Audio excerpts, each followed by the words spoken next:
يا حظ كثر العنا وش هو على شانه، وش هو مصيري معك في وقتي التالي.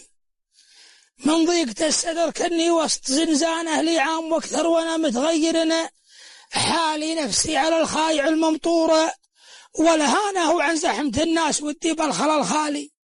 تغيب عني هموم القلب واحزانه، لغب عن تغطية الرسالة جوالي وتوان كالجيب للمطراش مليانه، لكن وين الخوي اللي على بالي اللي يصول الصداقة معه من صانه، ما هم مرة رخيص ومرتنا غالي، بيني وبينه صداقة ود وميانه، وان ما تهيأ قطعت الفرجة الحالي، ما دام نفسي على المنهاج نشطانه بهدي لها جل وقتي وارخص ريالي.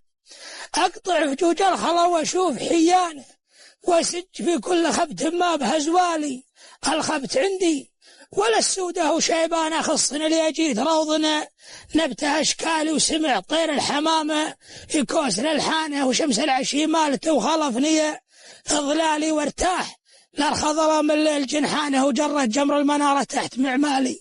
أسج واسرف فكري واطلق عنانه، يحلالي الليل والتفكير، يا حلالي أفكر بصنع رب الكون سبحانه، ويمضي بي الوقت وأنا دال هنا سالي، من بعض الأوادم مسخر لسانه لمجالس أهل الخنا والقيلة، والقالي زي الإبليس عرض فلانة وفلانة يبهت ويهتك عسى ما فاله فالي. صحيح بعض المجالس ما لها خانة، والبعد عنها بجو الوحدة أشوالي، تغيب عني هموم القلب وأحزانه، لغب عن تغطية رسال جوالي.